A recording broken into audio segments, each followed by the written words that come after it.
नमस्कार।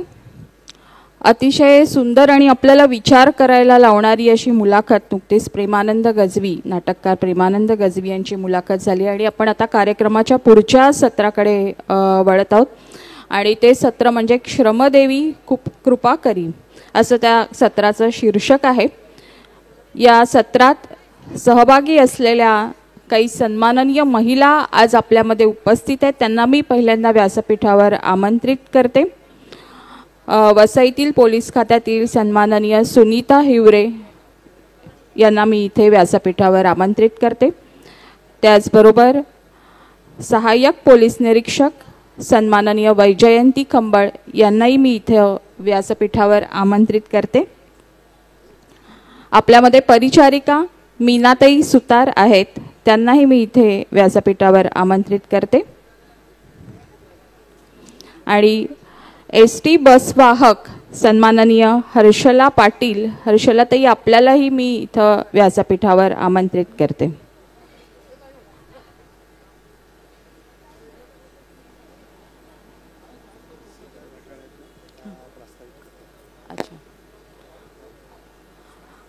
परिचारिका मीनाताई आपणही इथे व्यासपीठावर यावं अशी आपल्याला विनंती आहे।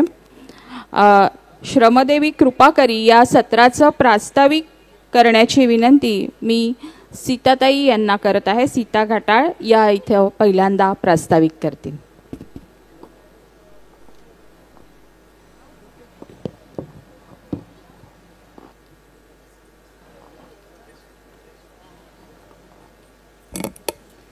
जिंदाबाद। नमस्कार। आजचा हा कार्यक्रम म्हणजे खास दुर्गासाठी। मी सुरुवातीला काही ओळी म्हणेन आणि त्या इथे ज्या मंचावर बसलेले आहेत आणि समोर ज्या बसलेले आहेत त्यांच्यासाठी आहेत। दुर्गे दुर्गट भारी तुझविन संसारी, अनाथ नाते अंबे करुणा विस्तारी, त्रिभुवनी भुवनी पाहता तुझ ऐसे नाही, चारी श्रमले परंतु न बोलवे काही।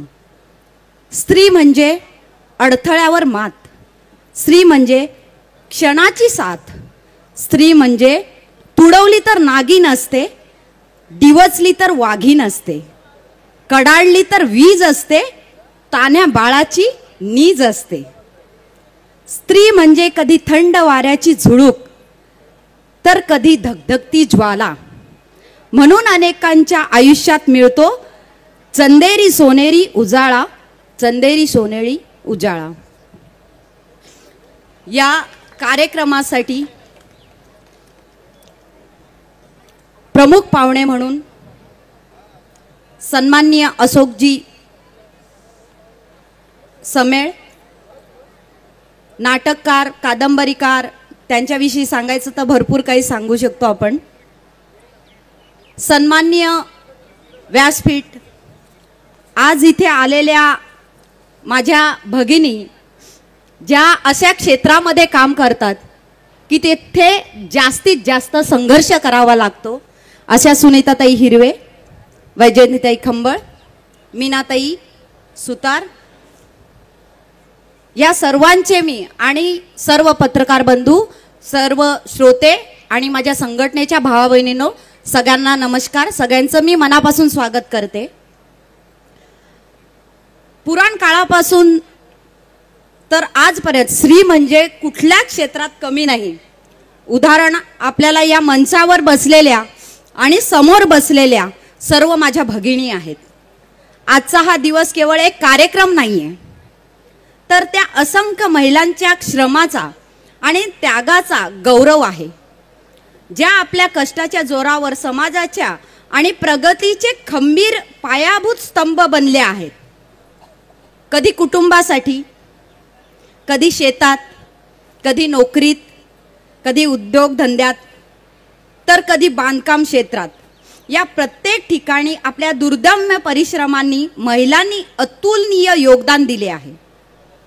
आज तर सीमेवर रक्षणासाठी सुद्धा आपल्या भगिनी आहेत, ज्या हातांनी घराचा उंबरा ओलांडून बाहेरच्या जगात स्वतःची ओळख निर्माण केली आहे। त्याच हाताने समाजाला विकासाची नवी दिशा दिली आहे. परंतु आजही या महिलांच्या श्रमाचे, हक्काचे सम्यक मूल्यमापन व्हावे ही वेळेची गरज आहे. म्हणूनच श्रमजीवी संघटना व विधायक संसद आयोजित जय श्रमदेवी कृपा करी या कार्यक्रमात माझ्या भगिनींचा सन्मान करीत आहेत. त्यांचे मार्गदर्शन घेणार आहेत. चला तर मग आपण सर्व मिळून या कार्यक्रमाचा सुरेख आरंभ करूया आणि श्रमिक महिलांच्या प्रेरणादायी कार्याला वंदन करूया. धन्यवाद.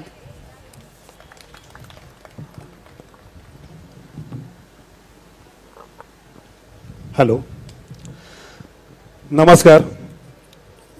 आजच्या या श्रमजीवी मेळाव्याच्या दुसऱ्या दिवशीच्या दुसऱ्या सत्रामध्ये आपणा सर्व रसिक प्रेक्षकांचं मनपूर्वक स्वागत. श्रमदेवी कृपा करी या सत्राद्वारे आपण निरनिराळ्या क्षेत्रामध्ये कार्यरत असलेल्या महिला यांना आपण कुठेतरी इथे बोलतं करणार आहेत.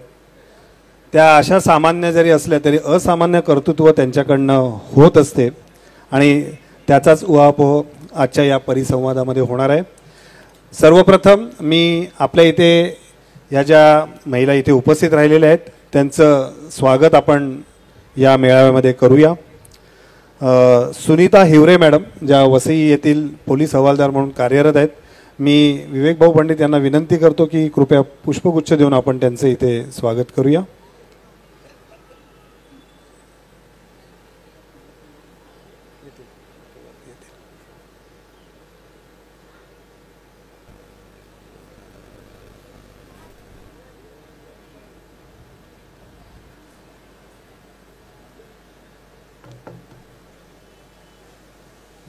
शाल श्रीफळ व सन्मानपत्र देऊन त्यांचं इथे स्वागत केलं जाईल.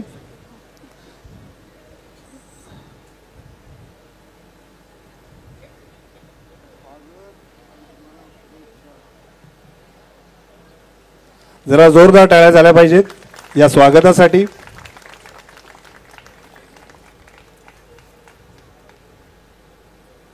कर्तव्यदक्ष महिला अधिकारी म्हणून त्या आपल्या कार्याच्या ठिकाणी कार्यरत असतात.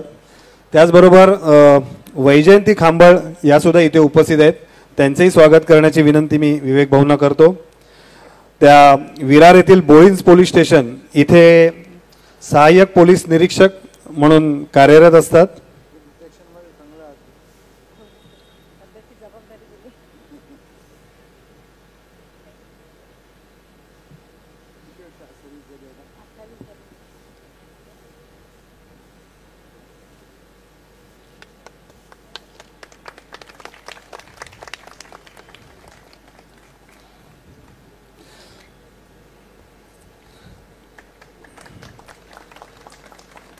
आपल्या इथे ज्येष्ठ कादंबरीकार आणि नाटककार अशोक समेळ ते सुद्धा इथे उपस्थित आहेत. मी त्यांनाही विनंती करतो की त्यांच्या हस्ते 2 सन्मान व्हावेत, म्हणून कृपया त्यांनी व्यासपीठावर यावं.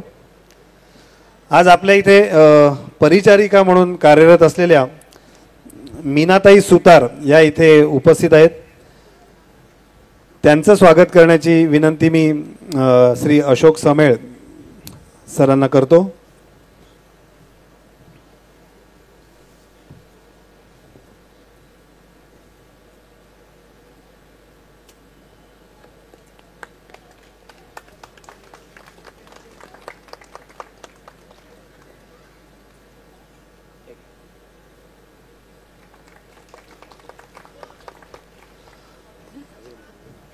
आणि राज्य परिवहन विभागामध्ये म्हणजे आपल्या ज्या लालपरी एसटी असतात त्याच्यामध्ये वाहक कंडक्टर म्हणून ज्या कार्यरत असतात त्या हर्षला पाटील त्याही इथे उपस्थित आहेत.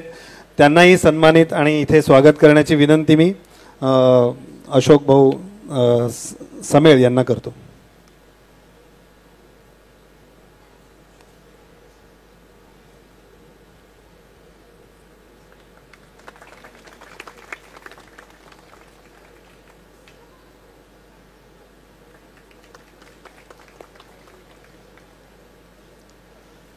धन्यवाद विवेक भाऊ आणि समेळ सर. धन्यवाद.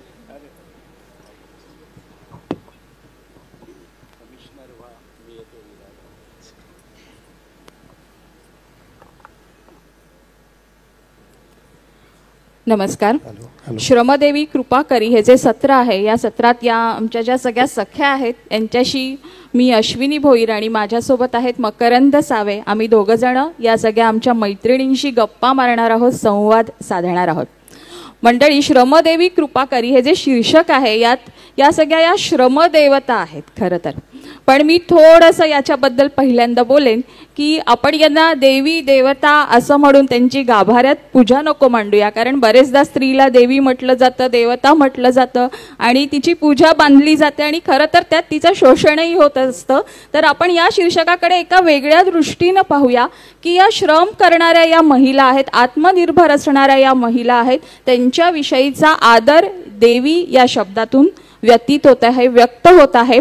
आणि हा आदर व्यक्त करण्याचा प्रयत्न आपण या शीर्षकातून आणि या परिसंवादातून, या सत्रातून आपण करत आहोत. त्यांचं एकूण अनुभव विश्व, त्यांचं कार्यक्षेत्र आणि एकूण त्यांचं जे आयुष्य आहे त्याच्याबद्दल आपण जाणून घेणार आहोत की आपल्यासोबत आपल्यामध्ये असणाऱ्या महिला, मकरंदनी मगाशी सांगितलं की या सामान्य महिला आहेत. पण बघा, प्रत्येक सामान्य महिलेमध्ये काही ना काहीतरी असामान्यत्व असतं आणि ते नेमकं काय आहे. मगाशी आपल्या सीताताईंनी किती छान प्रास्ताविक केलं, अतिशय सुंदर प्रास्ताविक त्यांनी केलं. कालही कवी संमेलनाचं खूप छान प्रास्ताविक त्यांनी मांडलं होतं.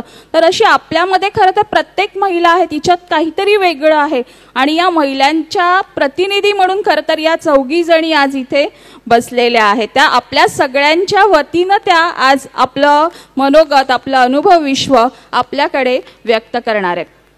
पहिल्यांदा आपण इथे माझ्यासोबत ज्या आहेत ST मध्ये कार्यरत असलेल्या ST वाहक आहेत, बस वाहक आहेत. बस वाहक म्हणजे ताई माईक घ्या आपण. हॅलो. हर्षला पाटील आपल्याकडे इथे आहे. वसई डेपोमध्ये आपण ST बस वाहक आहात. बस वाहक म्हणजे नेमकं आपण ताई काय काम करता? बस वाहक म्हणजे कंडक्टर. बसमध्ये तुम्ही येतात ना, तर तिकीट द्यायचं काम आमचं असतं. अच्छा, किती वर्ष झाली आपण या क्षेत्रात आहात? मी वसई आगारात वाहक म्हणून कार्यरत आहे. मला 14 वर्ष झाली आज वसई आगारात. 14 वर्ष. मग पाय वगैरे दुखतात की नाही बस मध्ये सतत उभं राहायचं? हो, पाय तर दुखत असतात, पण शेवट आपलं काही केल्याशिवाय काही भेटत नाही आयुष्यात, म्हणून कुठंतरी काहीतरी द्यावं लागेल, त्याशिवाय काही आयुष्यात भेटत. आपण ST बस वाहक व्हावं असं का बरं वाटलं? म्हणजे तुम्ही न ठरवता आलात की काही ठरवूनच आपण हे काम करायचं, काय कारण होतं की या क्षेत्रात तुम्ही कशा काय आलात? तर खरं सांगायचं झालं तर आम्ही चौघी बहिणी आहे आणि आपल्या आज ग्रामीण भागात एक असतं की मुलगा तर माझ्या आईवडिलांना चौघी मुली होत्या आणि त्यांची इच्छा होती की माझ्या मुलींनी त्या कुठेही असं म्हणजे एक घरातच स्त्री पुरुष समानतेचं आम्हाला हे होतं की कुठेही त्यांनी कमी नाही राहिलं पाहिजे. आणि आता 10वी-12वीच्या बेसवर तुम्हाला काय नोकरी मिळणार हाही एक विषय असतो. आता चांगली नोकरी मिळवायची म्हणजे तसं तुमचं शिक्षणही हवं. तर 10वी-12वीच्या बेसवरून तुम्हाला जर पुढं जायचं असेल म्हटलं तर मग मी एक सहज एक फॉर्म 10वी-12वीची परीक्षा मी नोकरी लागल्यानंतर दिलेली आहे.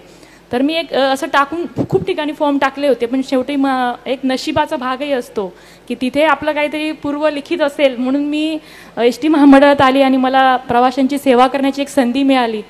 त्याच्याबद्दल मला या गोष्टीचा खूप अभिमान आहे आणि म्हणून मी त्या ठिकाणी फॉर्म म्हणजे 10वीच्या बेसवर मी फॉर्म टाकला होता आणि त्यात माझं सिलेक्शन झालं आणि माझं लग्न इकडे झालं म्हणून मग मी इकडे स्थायिक झाली आणि त्याच क्षेत्रात मग मी स्थिर राहिले.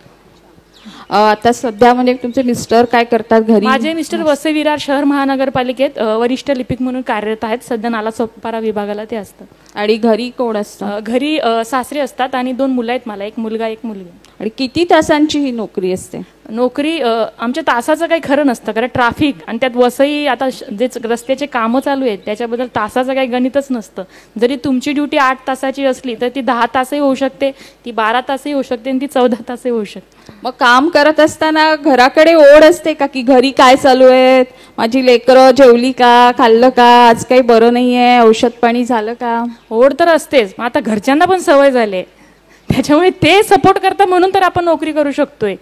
त्यांना सवय झालेली आहे, ते आता त्यांचं तिकडून असतं, पण त्यांना माहिती ही प्रवाशांमध्ये असेल, ही स्वतः प्रॉब्लेममध्ये असेल, त्याच्यामुळे ते काही सांगण्याआधी म्हणजे त्यांनी त्यांचे मार्ग निवडून घेतलेले असतात, त्यांनी त्याच्यावर सोल्युशन काढून झालेलं असतं. खरं महिला ही नोकरी केव्हा करू शकते, जेव्हा तिच्या घरच्यांचा तिला सपोर्ट असेल, मिस्टरांचा असेल, घरच्यांचा असेल, मुलांचाही असेल, भले ती लहान असू दे. पण जी नोकरी करतात त्यांची मुलं मी तरी बघते की ती म्हणजे स्वतःची स्वतः करण्याची सवय त्यांना लहानपणापासून लागते. त्याच्यामुळे शेवटी आपण आईचं एक हृदय असतं, तिला त्याबद्दल वाईट वाटतंच कुठेतरी एका कोपऱ्यात की आपण आपल्या मुलांना हवा तसा वेळ देऊ शकत नाही आयुष्यात. पण मी आधीच म्हटलं ना, काहीतरी मिळवण्यासाठी आयुष्यात काहीतरी कॉम्प्रोमाइज करावंच लागतं. अगदी खरं की खूप छान त्यांनी सांगितलं की आपण सपोर्ट मागत बसलो तर तो असा मिळत नसतो. आपण आपलं काम करत राहिलो की आजूबाजूची माणसं आपोआपच त्याप्रमाणे ॲडजस्ट होत जातात, घर आपोआप आपलं चालायला लागतं. आपण मनात मात्र काळज्या ठेवू नसतो, त्या काळज्या राहणारच, पण आपण आपलं कार्यक्षेत्र निवडल्यानंतर तिथे आपण आपलं काम सुरू ठेवणं आणि आपोआपच मग आपलं घर आपल्यासोबत नांदू लागतं. तर हे कुठेतरी महिलांनी मला वाटतं काम करत असताना लक्षात ठेवलं पाहिजे. आपण पहिल्यांदा सगळ्या जणींबद्दल थोडं जाणून घेणार आहोत की या माझ्या मैत्रिणी नेमक्या काय करतायत, कधीपासून या कार्यक्षेत्रात आहेत. इथे माझ्या बाजूला सुनीता ताई आहेत. खरं तर त्यांच्याशी मला वाटतं मकरंदजींनी फार गप्पा मारलेल्या, तर मी मकरंदजींनाच म्हणेन की आपण थोडंसं त्यांच्याशी संवाद साधावा. सुनीताताईंकडे जाण्यापूर्वी मी एक तुम्हाला सर्वांना सांगतो, या हर्षला पाटील मॅडम आहेत ना, या सुद्धा इकडच्याच बरं का, आपल्या गणेशपुरी अकलोली जे आहे तिथे त्या मावशीकडे राहायच्या आणि तिकडे असतानाच त्यांनी इथे शिक्षण घेतलं आणि मग इकडे पालघर विभागामध्ये त्यांना ती नोकरी मिळाली आणि म्हणून पालघर विभागामध्ये ST वाहक म्हणून त्या रुजू झाल्या. म्हणजे आपल्या इकडचीच कन्या आहे. यानंतर मी सुनीता मॅडम यांच्याकडे जातो. त्यांच्या बोलण्यातनं मला कळलं की त्या नेटिव्ह म्हणजे त्यांचं मुख्य जे गाव आहे, मूळ गाव ते साताऱ्याचं आहे आणि सातारा, सांगली, कोल्हापूर म्हणजे आपल्याला माहिती आहे की तिकडे एकतर सैनिकी किंवा पोलीस विभागामध्येच कार्यरत असलेली भरपूर मंडळी असतात. त्याच्यामुळे तो तिकडनंच त्यांना मिळाला असेल. परंतु तरीसुद्धा मी त्यांना विचारतो की तुम्ही या पोलीस विभागाच्या इथे नोकरी करणार किंवा या विभागात दाखल होणार, याच्यासाठी आधीपासून ठरवलेलं, आधीपासून तयारी केलेली की एक अपघातानेच तुम्ही याच्यामध्ये आलात? नाही, अपघाताने असं काहीच म्हणता येणार नाही. मी याच्यासाठी खूप कष्ट घेतलेत. म्हणजे ज्यावेळेस मी खेडेगावातच राहते, आमच्या गावामध्ये गणपती बंदोबस्तला वगैरे पोलीस यायचे, त्यावेळेस मी त्यांना युनिफॉर्ममध्ये बघायची. मग मला त्यांना युनिफॉर्ममध्ये बघितलं की असं वाटायचं की आपल्या पण अंगावरती वर्दी पाहिजे. म्हणजे वर्दी माझ्यासाठी खूप प्रिय आहे. लहानपणापासून मी म्हणजे मला वाटतं काय ते 3री-4थीला असेल जेव्हापासून समजते तेव्हापासून मी ठरवलेलं की मला पोलीसच व्हायचं आहे, मला पोलीसच व्हायचं आहे. आणि खरंच देवाच्या कृपेने मी पोलीस झाले आणि मी त्याच्यासाठी फार कष्ट घेतले सर. कारण माझे आई वडील शेतकरी आहेत, खेडेगावात राहतो, रोज दुसऱ्यांच्या शेतात कामाला जाऊन रोजचं पोट भरायचे. आम्हीसुद्धा त्यांच्याबरोबर शेतात जायचो काम करायला. त्यांच्यासोबत शेतातली कामं करून सगळं म्हणजे ज्यावेळेस ते शेतात जायचे, आम्ही शाळेत जायचो. आईवडिलांची एकच जिद्द होती की मुलांना शाळा शिकवायची. माझ्या वडिलांना खूप वाटायचं म्हणजे गावाला कसं की 15-16 वर्ष झाले की चला लग्न करून टाकू, असे एक पहिल्यांदा एक हे होतं. पण माझे वडील नाही, खूप जिद्दीनं नाही. म्हणजे आम्ही ज्या परिसरात राहतो तिथं मुलींची वगैरे खूप लहान वयात लग्न केली. पण माझ्या वडिलांनी ठरवलं की नाही, आपण मुलींची लग्न एवढ्या लहान वयात न करता त्यांना स्वतःच्या पायावर त्यांनी उभा राहिलं पाहिजे, हे त्यांनी पहिल्यांदा लक्षात घेतलं आणि आम्हाला म्हणजे शिकवलं. म्हणजे हातावरचं पोट असताना सुद्धा रोज दुसऱ्यांच्या शेतात कामाला जाऊन मग ती शाळेची फी भरणं म्हणजे त्यावेळेस मी मराठी शाळेतूनच शिकलेले, जास्त फी नसायची, 100-200 रुपये तेवढे सुद्धा आमच्याकडे नसायचे फी भरायसाठी. मग ते मला सुद्धा म्हणजे हायस्कूलमध्ये गेले, हायस्कूलमधली पण फी भरायला नसायची, मला सुद्धा ते शेतात घेऊन जायचे. आम्ही त्यांच्यासोबत काम करायचो, त्यातून जे मिळायचे पैसे त्यातून मग फी वगैरे भरणं. मग मी 10वीमध्ये खरं तर सांगते 10वीमध्ये माझा एक विषय गेला गणित, 10वीत नापास झाले मी.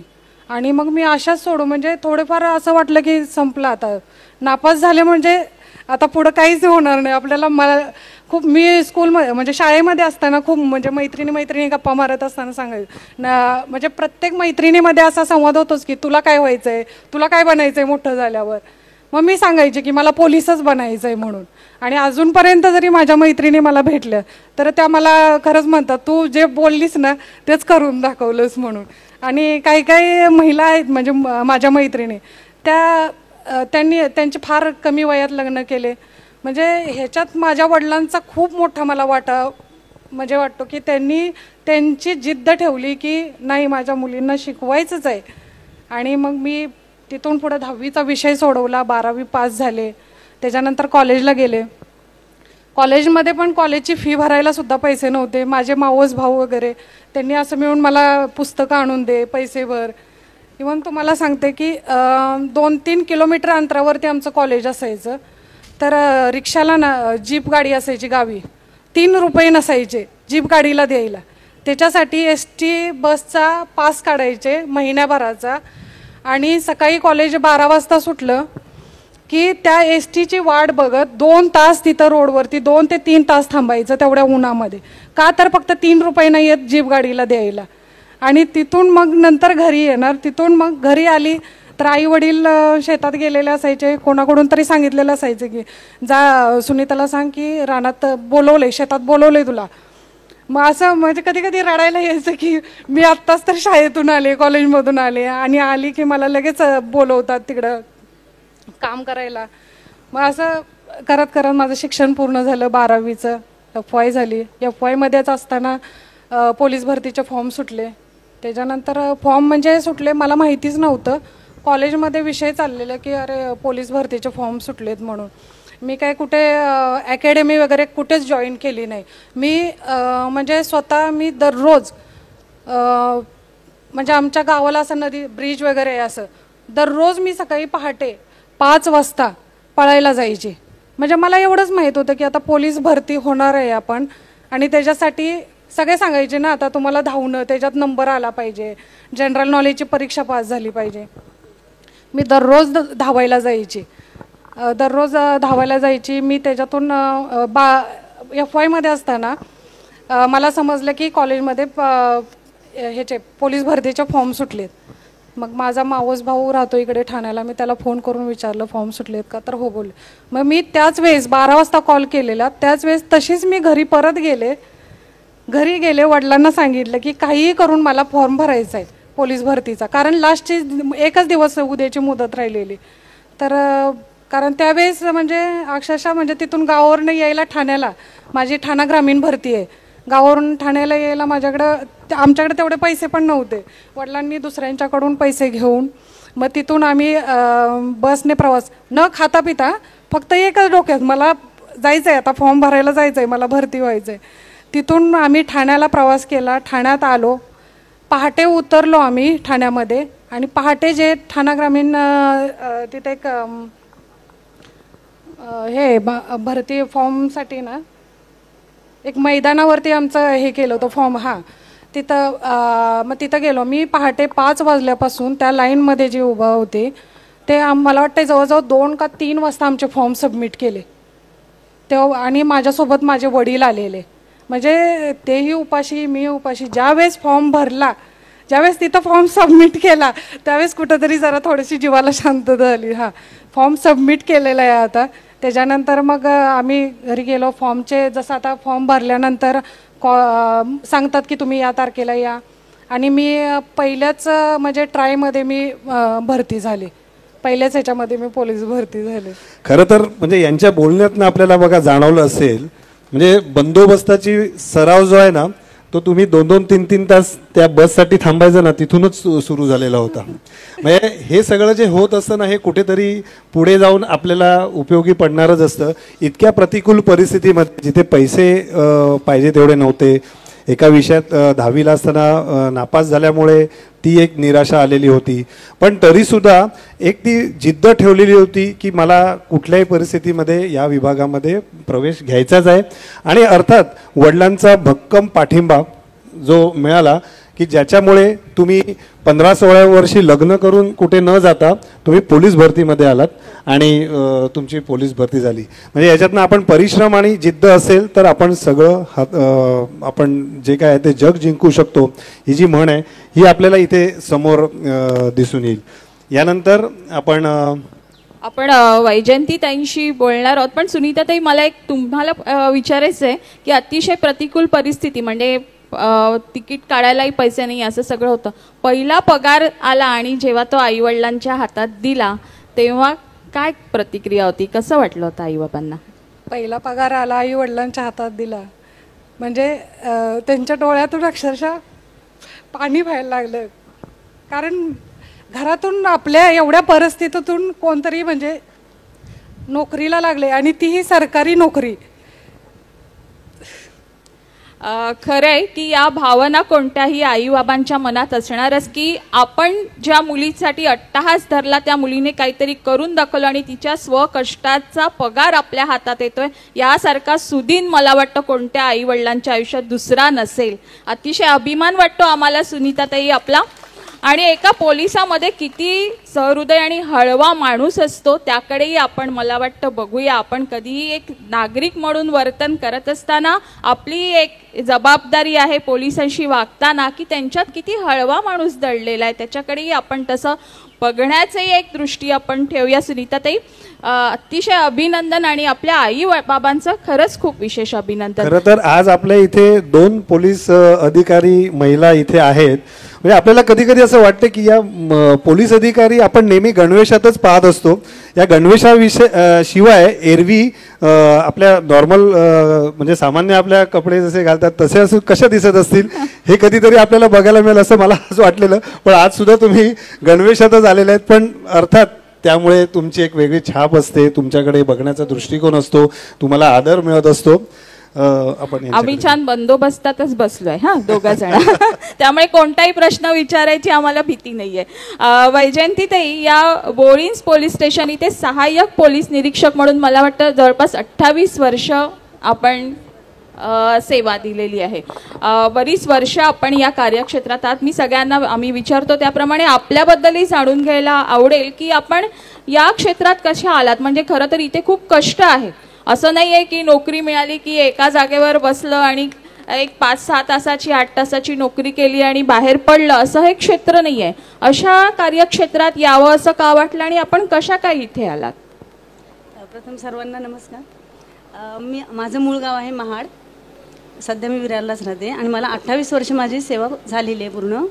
तर मला नोकरी ही सुरुवातीपासून मला नोकरी वगैरे काही हीच करावी असं काहीच नव्हतं माझ्या मनात.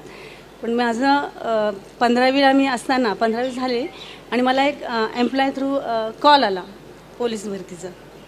त्याच्यानंतर मग माझ्या वडिलांनी मला फोर्स केला, म्हणजे नाही तू पोलीसमध्ये जाच. मला आई म्हणायची नाही तू खूप नाजूक आहेस, तुझ्याने होणार नाही. पण वडील म्हणाले नाही तू चाल. तेव्हापासून मला आवड झाली की आपण जावं. म्हणून वडिलांनी मला अलिबाग, माझी भरती अलिबाग येथील, अलिबाग रायगड जिल्ह्यात अलिबागमध्ये झाली. तिथे माझ्यासोबत माझे वडील आले, 5 दिवस राहिले आणि दत्त जयंतीच्याच दिवशी माझी भरती झाली. म्हणजे मी पोलीस म्हणून नियुक्ती झाली तिथे. तो माझा एक आनंदाचा क्षण होता. तेव्हापासून मला पोलीस म्हणजे पोलिसांची आवड निर्माण झाली. अगोदर मला वाटायचं पोलीस म्हणजे फक्त खाकी ड्रेस वर्दी घातलं की झालं काम आणि रुमाबात फिरायचं. पण जेव्हा पोलीस झाले आणि पोलीस स्टेशनला नेमणूक केली त्यानंतर जी कामाची जबाबदारी, कॉन्स्टेबलपासून ही जबाबदारी असते, वायरलेस, आरोपी पार्टी, नाईट ड्युटी, अशा बऱ्याच ड्युट्या म्हणजे ज्याच्यातून आपल्याला कधी त्रास, नवीन असताना तर आपण घरी आराम केलेला असतो. तिथे गेल्यानंतर नाईट ड्युटी केल्यानंतर आम्हाला तर अक्षरशः रडायला पण यायचं की रात्रीचं. आणि सणाला वगैरे जाता यायचं नाही. त्यानंतर मला लगेच पुन्हा माणगाव पोलीस स्टेशन दिलं. तिथून 7 वर्ष ते केल्यानंतर माझी बदली गोरेगाव, रायगड जिल्ह्यातच. त्यानंतर माझे मिस्टर सुरतला होते म्हणून मी ठाणा जिल्हा घेतला आणि आमच्या SP साहेबांना विनंती करून मी डहाणू पोलीस स्टेशन पहिल्यांदा घेतलं, जेणेकरून सुरतने जवळ यावं. मग तिकडे गेले. मग तिथे आम्ही पोलीस नाईक म्हणून होते. मला इथे आल्यानंतर पोलीस नाईक ही पदवी भेटली, कॉन्स्टेबल नंतर पोलीस नाईक. मग तिथे आम्हाला ठाण्यामध्ये ड्युटी म्हणून पण द्यायचे सर्वांच्या तक्रारी घेण्यासाठी. आणि त्यावेळेस तक्रार हाताने लिहिले जायचे, आता सगळं कॉम्प्युटरवर केलेलं आहे. मग ते दुसरे वरिष्ठ अधिकारी असायचे. मग आम्ही तक्रार तेव्हापासून मी बरंच पोलीस खात्यातलं शिकले आणि अनुभव, बरेच चांगले वाईट अनुभव आलेले आहेत असं. आणि त्यानंतर माझी बदली, मी इकडून, आमचं गाव रायगड हे महाडपासून, इथून विरारपासून सर्व गाड्या चालू असतात, त्याच्यामुळे मी इकडे बदलून आले. आता सध्या मी आयुक्तालयात तिथे बोरिन्स पोलीस स्टेशन विरार वेस्टला आहे. आता सध्या राहायला कुठे तुम्ही म्हणालात? विरारलाच आहात. आणि मग घरी कसं काय, कोण असतं घरी? आता सध्या माझे मिस्टर नाही आहेत, म्हणजे अटॅक आले त्यांना 6 वर्षापूर्वी. सासू सासरे आणि मुलगी. अच्छा, मुलगी. आणि मुलगी केवढी आहे आता? आता 21 वर्षे झालेली आहे, पण ती आजारपणामुळे आता ती SY ला आहे. अच्छा. कॉलेज चालू आहे तिचं. अच्छा. तिला अस्थमाची लहानपणापासून अस्थमाची ॲलर्जी. अच्छा अच्छा. म्हणजे घरचं सगळं खूप मोठी जबाबदारी खरं तर वैजयंतीताईंवरती आहे. पण त्या सगळ्याला धीराने सामोऱ्या जाऊन त्या आपलं संपूर्ण कार्य करतायत. आम्ही तुमच्याशी अजून गप्पा मारणार आहोत. तुम्हाला आलेले चांगले वाईट अनुभवही आम्हाला खरं तर जाणून घ्यायचे आहेत. पुढे आपल्यासोबत सेवा क्षेत्रातील ही सगळी मंडळी आहेत. मीनाताई सुतार आपल्यासोबत आहेत. ताई, आपण कुठे आता सध्या कुठे काम करत आहात? एक मिनिट. सर्वांना जिंदाबाद. माईक असा अजून वर घ्या. प्राथमिक आरोग्य केंद्र वज्रेश्वरी येथे कार्यरत आहे. 28 वर्षे माझी सेवा झाली. या क्षेत्रात येण्यापूर्वी म्हणजे मी ठरवलंच नव्हतं की मी आरोग्यातच काम करेन. मला संघटनेत काम करण्याची या आवड सगळ्यांना होती. काम करणाऱ्या आमच्या मैत्रिणी आहेत, तर त्याच्यामुळे त्यांना माईक वगैरे हे सगळं कसं घ्यायचं, त्या बोलणाऱ्या कमी आणि काम करणाऱ्या जास्त, तर त्याच्यामुळे आपण सगळ्यांनी त्यांना थोडंसं इकडे तिकडे होणार आहे, पण आपल्याला गप्पा मात्र चालू ठेवायच्या. तर ताई, थोडासा माईक जवळ घेऊन आपण बोला, म्हणजे शेवटपर्यंत तुमचं जिंदाबाद पोचलं नाही शेवटी. पोचले का? जिंदाबाद सगळ्यांना. आता ताई जरा खणखणीत आवाजात होऊ द्या तुमचं बोलणं. मी या म्हणजे आरोग्य विभागात काम करेन असं ठरवलेलं नव्हतं. मला संघटनेत काम करण्याची आवड होती. मी या क्षेत्रात येण्यापूर्वी 2 वर्षे काम संघटनेत केलं. मग माझ्या घरच्यांनी सांगितलं की तू 10वीपर्यंत शिक्षण घेतलं तर घरी राहू नको, काहीतरी कर. ताई भाऊंनी पण मला प्रेरणा दिली. मग माझ्या मिस्टरांनी मला सांगितलं की सिव्हिल हॉस्पिटलला जागा निघाल्यात, तू फॉर्म भर. माझ्या मिस्टरांनीच मला प्रेरणा दिली. त्यांनीच फॉर्म घेऊन आले, भरला, नेऊन दिला. नंतर मग मी तिथे माझा नंबर लागला. 1.5 वर्षाचा कोर्स तिथे राहूनच करावा लागतो. माझी मुलगी 1.5 वर्षाची होती, तिला घरी ठेवून मी कोर्सला गेली. सासऱ्यांनी सांभाळलं, मिस्टरांनी, म्हणून मी व्यवस्थित माझं ट्रेनिंग पूर्ण केलं आणि आता वज्रेश्वरी PSला कार्यरत आहे. अजूनही संघटनेमध्ये पण कार्यरत आहात का? हो. म्हणजे बघा की मला ताईंचं खूप कौतुक वाटलं की असंही एखाद्याची इच्छा असू शकते की मी संघटनेमध्ये काम करेन. म्हणजे काही व्यवसाय प्रोफेशन यापेक्षा अशाही आपल्या महिला आहेत, मैत्रिणी आहेत की ज्या सेवाभावी वृत्तीने कार्यरत आहे. आणि म्हणून मला वाटतं परिचारिका आहे त्याला जवळ जाणारं क्षेत्र आहे की जिथे सेवा करण्याची आपल्याला संधी मिळालेली आहे. तर ताई, तुमच्या एकूणच क्षेत्राबद्दल आपण जाणणार आहोत, पण थोडंसं मला तुम्ही साधारण किती वर्ष झाली काम करता? 28 वर्ष. 28 वर्ष, म्हणजे बराच प्रदीर्घ काळ आपण, आणि तेही ग्रामीण भागामध्ये आपण काम करत आहात. तर कोरोनाचा जो काळ होता तोही आपल्या या 28 वर्षांच्या काळामध्ये हा मध्ये येऊन गेलेला आहे. जवळपास 2 ते 3 वर्षांचा हा कालावधी असेल. तर त्या काळामध्ये जी एक लढाई तुम्हाला समाजात इतरांसाठी लढायची होती ती होती. दुसरी लढाई तुम्हाला घरात आपल्या घरच्यांना कोणाला संसर्ग होणार नाही, आणि बरेचदा परिचारिका असल्यामुळे आजूबाजूचे पण थोडंसं हे करायचे की मग आम्हाला काही झालं तर, आणि आपण त्यांच्याकडे एका वेगळ्या दृष्टीने बघत होतो की मग डॉक्टर, परिचारिका किंवा बाहेर पडणारी लोक म्हणजे जणू काही आपल्या घरातच संसर्ग घेऊन येतात असं आजूबाजूच्यांना वाटायचं. म्हणजे दुसरी लढाई तिथे लढावी लागायची. तर कसा होता तो काळ? कशा पद्धतीने तुम्ही काम केलं? काय अनुभव आले तुम्हाला त्या काळात? कोरोना काळात आमच्या हॉस्पिटलला डे नाईट ड्युटी असायच्या. आम्ही पेशंट हाताळायचो. आम्हाला माहीत नसायचं की हा पेशंट पॉझिटिव्ह आहे किंवा नाही. जेव्हा त्याची टेस्ट केली तेव्हाच ते माहीत पडायचं. मग त्यांना आम्ही 108च्या गाडीने जिथे कोरोना सेंटर होते तिथे नेऊन ॲडमिट करायचो. नंतर त्यांच्या घरी जाऊन घरच्यांची चौकशी करायची, अजून कोणाला काय आहे का त्रास विचारायचो जाऊन. मग आमची ड्युटी संपल्यानंतर घरी जाताना आम्हाला प्रायव्हेट रिक्षा किंवा गाडीवाले गाडीत घेत नव्हते. मग आम्ही आमच्या घरच्यांना बोलावून प्रवास करायचो. मग भीती नाही वाटायची का की आपल्याला काही झालं तर? आम्ही आमचं हे सांभाळूनच करायचो. मास्क लावायचं, ग्लोव्ज घालायचे, कॅप वगैरे लावून.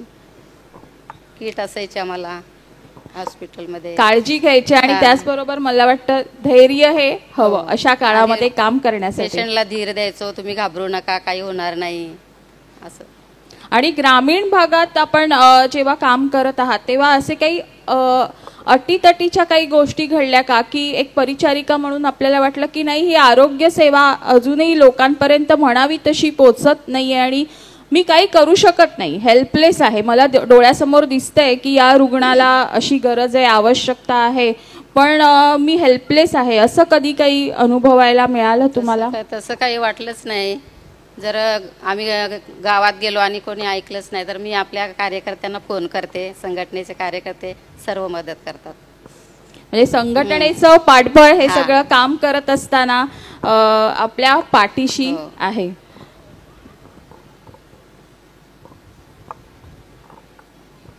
मी यानंतर मॅडम तुमच्याकडे येतो. तुम्ही 2011 साली म्हणालात की ही या नोकरीमध्ये तुम्ही आलात आणि त्याच्यानंतर तुमचं लग्न कधी झालं? लग्न माझं 2011 मध्येच झालं, जून महिन्यात. अच्छा. आणि मग पुढे संतती वगैरे कधी? हा, नंतर मग 1 वर्षांनी मुलगी, त्याच्यानंतर मुलगा. मग त्यावेळी डिपार्टमेंटने तुम्हाला कसं काय म्हणजे हा जो तुमचा जॉब आहे की ज्याच्यामध्ये तुम्हाला पूर्ण वेळ एवढं 12-12 तास ड्युटी करायला लागते, मग त्यावेळी कसं? नाही, आता जी आपण म्हटलं ना संघटना, तशी आमच्या एसटी मध्ये महाराष्ट्र एसटी कामगार संघटना आहे आणि आमच्या संघटनेचे अध्यक्ष आहे माननीय श्री भरतदादा पेंढारी. आपण म्हणतो ना आपण कुठेही नोकरी करू त्यावेळेस संघटना हे खूप महत्त्वाचं असतं. संघटना म्हणजे एक बळ असतं आपल्याला. आपण एकटे किती फाईट करू शकतो, पण आज जर एवढे लोक आले समजा तिथे लढायला तर त्यांना देणं भागच असतं. म्हणून संघटनेला खूप महत्त्व आहे आणि आज मी जे काही इथे आहे बसलेली ती संघटनेमुळे, आमच्या एसटी कामगार संघटनेमुळे. तर एक संघटनेचा विषय झाला आणि एक आपलं म्हणतात ना की आई वडील आणि सासू सासरे. माझ्या आयुष्यात आई वडील आणि सासू सासरे दोघेही उत्तमाचे होते, पण म्हणतात ना कोरोना काळात आणि त्याच्या आधी माझी आईचा आधी स्वर्गवास झाला, त्यानंतर सासूबाई माझ्या वारल्या. म्हणजे त्यांचा खूप मोठा आधार माझ्या मुलांसाठी होता. अगदी मी जरी मुलांची आई होती, पण ते जसा कृष्णाचा सांभाळ यशोदेने केला होता, जरी देवकीने कृष्णांना जन्म दिला होता, तसा माझ्या मुलांचा सांभाळ आमच्या सासूबाईंनी केला. पण त्या जगात नाहीत, त्यांचे मी खूप खूप आभार आहेत की त्यांच्यामुळे मी आज इथवर आली आहे. आणि प्रशासन म्हणून अधिकारी, आज डॉक्टर बाबासाहेब आंबेडकरांनी जे कायदे आज बनवलेत महिलांसाठी, तर त्या कायद्यांचा कुठेतरी आपल्याला कुठेतरी नाही तर होतोच त्याचा उपयोग. म्हणून आज जी 6 महिन्याची आम्हाला रजा आहे आणि आम्ही सर्व महिलांनी संघटनेच्या वतीनेच भांडण म्हणजे प्रशासनाशी फाईट करून आज आम्ही 9 महिने रजा करून घेतलेली आहे महिला वाहकांसाठी खास. आज आमच्याकडे 9 महिने रजा आहेत आणि असंही आम्ही करून घेतलं. समजा तुम्हाला प्रेग्नेंट असताना जर कुणाला टेबलवर त्यांच्या शिक्षणानुसार जर असेल तर टेबलवर दिलं जातं, जर त्यांना येत असेल काही काम तर. असं मी ऑफिसमध्ये मी पासाच्या यालाही काम केलं आहे, रिझर्वेशनच्या काउंटरला काम केलं मी. म्हणजे एस टीमध्ये जेवढे आमचे टेबल आहेत सगळ्या टेबलचं काम मला येतं. माझं शिक्षण ग्रॅज्युएशन झालेलं आहे आणि खास म्हणजे मी फक्त एस टीत लागली तेव्हा 12वीची परीक्षा दिली, त्याच्यानंतर मी माझं शिक्षणही पूर्ण केलं, मी ग्रॅज्युएशन केलं आणि त्याचा शिक्षण कुठं कधी वाया जात नाही, हे खूप महत्त्वाचं आहे की माणसाने शिकत राहिलं पाहिजे. ते कुठे ना कुठे आपल्याला आयुष्यात कामात येतं. तसं ते शिक्षणाचं एक हे म्हणून मी आज एस टीमध्ये कुठलाही टेबल मला दिला, नुसती वाहक जरी असली तरी कुठल्याही टेबलला मी काम करू शकते. हा, म्हणजे हा आत्मविश्वास तुम्हाला शिक्षणामुळे आलेला आहे, शिक्षणामुळे आणि अनुभवामुळे. आणि कुठेतरी तुमच्या बोलण्यातनं संघटनेबद्दल आलं. मगाशी पण या मॅडमनी पण संघटनेबद्दल सांगितलं. म्हणजे कुठेतरी अदृश्य शक्ती आहे की आमच्या पाठीमागे संघटना आहे. मग भले संघटनेची आपल्याला खरी गरज लागेल नाही लागेल ही नंतरची गोष्ट, पण कुठेतरी संघटना आहे आणि त्या याच्यावरती आपण आत्मनिर्भर होऊ शकतो. तर त्याच्यामुळे अशा वेळी संघटना असणं ही महत्त्वाची आहे. शिका आणि संघटित व्हा असं जे म्हटलेलं आहे ते त्याचं द्योतकच तुमच्या रूपाने आज इथे सर्वांना पाहायला मिळेल. मी सुनीता मॅडम तुमच्याकडे येतो की तुमचे पती महाशय या पोलीस डिपार्टमेंटमध्ये आहेत की कसं? नाही, ते बोईसरला नोकरी करतात, फार्मा कंपनी प्रायव्हेट. अच्छा, मग तुम्ही आता या विभागामध्ये काम करताना घरची हे कशी काय सांभाळतात किंवा म्हणजे मुलांची जबाबदारी असेल किंवा काय त्याच्यासाठी तुम्हाला कसं काय जमते? कारण तुमची पण जी ड्युटी असते ती अशीच म्हणजे 10-12 तासपेक्षा जास्ती पण असू शकते. मग त्यावेळी तुम्ही कसं काय सांभाळता? सध्या मी सहाय्यक पोलीस आयुक्त कार्यालयात काम करते. तिथं कार्यालयात काम करण्यामुळं म्हणजे माझा एक फायदा झाला, मी सांगते माझा.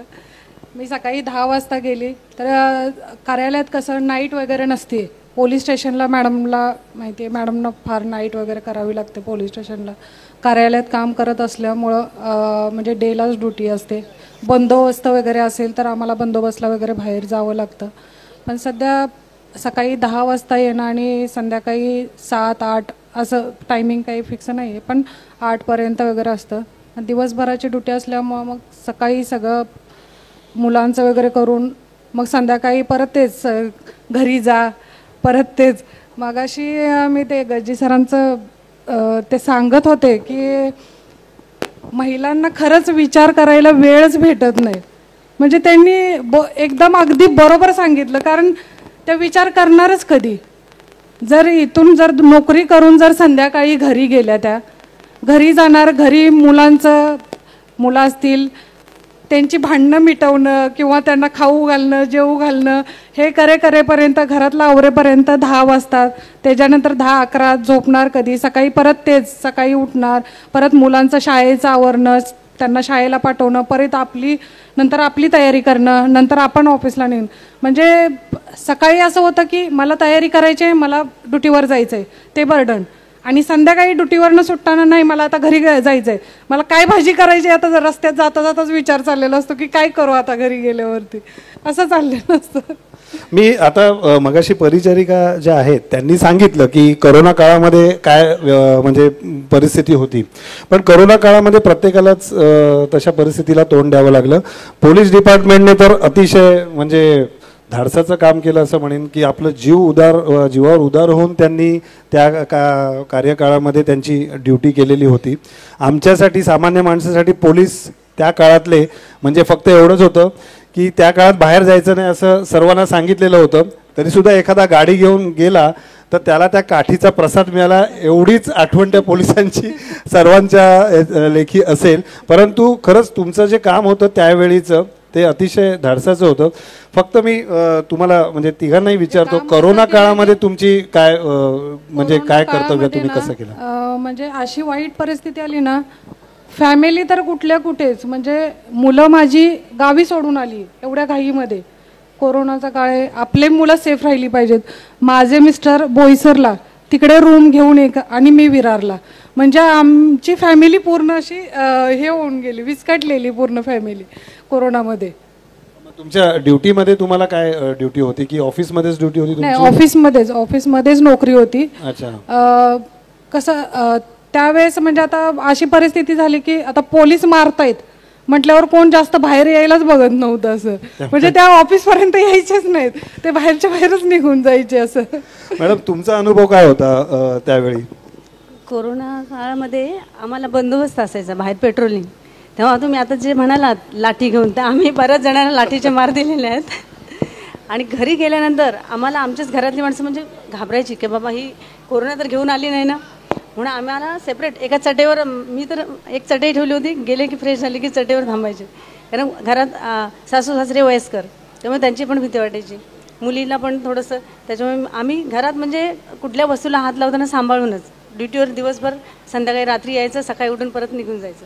नाही, पण घरातल्यांना तुमच्याबद्दल भीती वाटायची, पण तुम्हाला सुद्धा बाहेर ड्युटी करत असताना भीती असेलच ना, कारण त्यावेळी एवढं संपूर्ण जगामध्ये त्या कोरोनाचं इतकं भय झालेलं होतं, त्याच्यामुळे ती भीती तुम्हाला पण असेल. खूप वाटायची भीती. जेव्हा डॉक्टर लोक आमची पण चेकिंग व्हायची सारखी, कोरोना झालंय काय.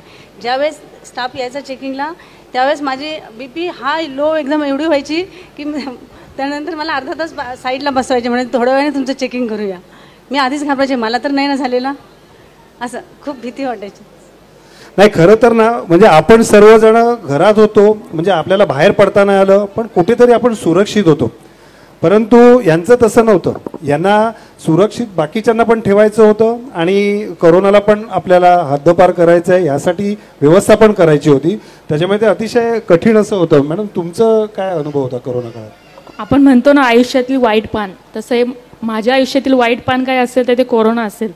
त्याचं मुख्य कारण म्हणजे ते पण महानगरपालिकेत असल्यामुळे त्यांना कंटिन्यू डे नाईट ड्युट्या होत्या आणि बाकीकडे समजा आमच्या बस बंद होत्या, पण मुंबईमध्ये आमच्या बसेस चालू होत्या, अत्यावश्यक सेवा म्हणून घोषित केलं होतं. आणि बाकीचे रेल्वेने जायचे, पण बाकीच्यांसाठी मग नर्स असतील, पोलीस असतील, यांच्यासाठी आमची STची सेवा चालू होती. मग आम्ही मंत्रालय, बोरिवली अशा ड्युट्या करायचो. तर खूप भयानक होतं. आणि त्याचं असं झालं की मग सतत भीती असायची मनामध्ये. हे जेव्हा आपण बघायचो तर असा आम्ही निर्णय घेतला की आपण आई बाबांना, सासू सासऱ्यांना आणि मुलांना गावाला पाठवू. माझं मूळ गाव जळगाव जिल्ह्यात आहे. तर आम्ही असा विचार केला, पण कुठेतरी असं वाटलं की आयुष्यात मी चुकली का काय. त्यांना मी गावाला पाठवलं. पण म्हटलं नियती अशी असते की शेवट माझ्या तो काळ आमच्यावर आलाच. आमच्या सासूबाई आज या जगात नाहीत आणि त्या कोरोनाने त्या गेल्या. खूप वाईट माझ्या जीवनातला तो कोरोना हा विषय आहे.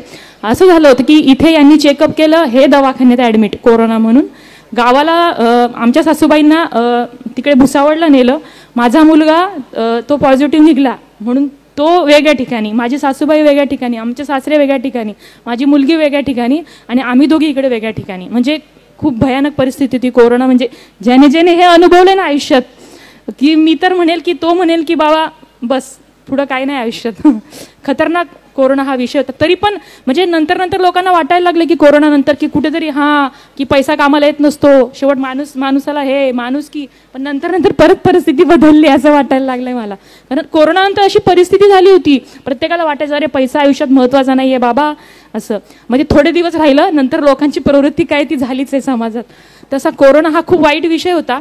मी आधीच म्हटलं की वाईट पान माझ्या आयुष्यातलं. माझ्या सासूबाई आज ज्या जगात नाहीत, कोरोनामुळे त्या आज हिरावून गेल्या. असं प्रत्येक समाजातून, घरातून असे खूप कोरोनामध्ये जी लोक गेली, सर खूप भयान होतं हे कोरोना. हर्षलाताई आता बोलताना म्हणाल्या तशा की कोरोनाच्या काळात आपण माणूस हे सगळं खूप आपण केंद्रस्थानी ठेवलं होतं. पण त्यानंतर पुन्हा जसे आपण आहोत तसे पुन्हा एकदा सगळं हे जग त्याच्या मूळ पदावर आलं असं आपण म्हणूया. म्हणजे या समाजात आणि या जगात अर्थातच चांगलं वाईट हे सगळं असणारच आहे. आणि त्या सगळ्या सोबतच आपल्याला एक सहचर म्हणून हे जीवन जगायचं आहे. आपल्याला मान्य करावंच लागेल की सगळंच कसं चांगलं घडणार. तर वाईट काहीतरी आहे म्हणून ते चांगलं आहे हे असं आपल्याला दाखवता येतो आणि त्याचा अनुभव घेता येतो आणि आनंद घेता येतो. त्यामुळे हे सगळं आहेच आपल्यासोबत. तर तुम्हाला चौघांनाही मी विचारते, चौघी जणींना, की तुमच्या कार्यक्षेत्रात काम करत असताना तुम्हाला असे काही अनुभव आले का की चांगलेही आणि वाईटही, तुम्हाला जे आम्हाला शेअर करावेसे वाटतील आणि आपण ते शेअर करावे. कारण आपल्या या सगळ्या मैत्रिणी मित्र हे जे सगळे आपल्याला ऐकायला बसले की त्यांना त्यातनं काही ना काहीतरी प्रेरणा मिळत असते आपलं जीवन जगत असताना. आपल्याला ठाऊक नसतं, आपण बोलताना बोलून जातो, पण कोणाच्या तरी मनावर ते कुठेतरी ठसत असतं. तर त्यामुळे तुम्हाला आपल्या कार्यक्षेत्रात काम करत असताना आलेले काही चांगले वाईट अनुभव जे तुम्ही आम्हाला सांगू शकाल असं आपण बोलावं असं मी आपल्याला सांगेन. मला वाटतं आपण हर्षलाताईंपासूनच एकदा सुरुवात करूया. आता बस वाहक म्हटल्यावर आमचा प्रवाशांशी खूप संपर्क येतो. वादही होत असतात. कारण आम्हाला एका वेळेस 400-500 लोकांना तोंड द्यायचं असतं. तुमच्याशी आम्ही एकच असतो. आता समजा मी वसई जेव्हा ड्युटी केली, वसईवरून मी निघाली, निरनिराळ्या प्रकारची लोक भेटत असतात. काही चांगली असतात, काही शेवट प्रवृत्ती आहेत माणसाच्या. माणूस वाईट नसतो, त्याची प्रवृत्ती वाईट असते. तर काही चांगले भेटतात आणि काही वाईटही असतात. शक्यतो म्हणजे माझं असं एक म्हणणं आहे की वाद शक्यतो करायचा नाही. वादाने नुकसान आपलंच होत असतं. राग करायचं नाही, रागाने नुकसान आपलंच होत असतं. तर आधी माणसाचे जे तरुण वय असतं जरा असतं, माणूस थोडंसं राग पटकन येतो माणसाला. जसं माणूस मॅच्युअर होत जातो आयुष्यात तसं ते कुठेतरी प्रमाण कमी होत जातं आयुष्यात. तर हे एक माझं तत्व आहे. आता चांगले अनुभव असं म्हणणार तुम्ही तर वसई पोलादपूर आमची एक ड्युटी आहे की ती रिटर्नची असते. तर खूप लांब पल्ला आहे वसई पोलादपूर. म्हणजे वसईवरून पोलादपूर जायचं आणि पोलादपूर रिटर्न यायचं, एका दिवसात रिटर्न. जे कोकणात आहे त्यांना माहिती असेल, पहिले रस्ते वगैरे खूप भयान होतं.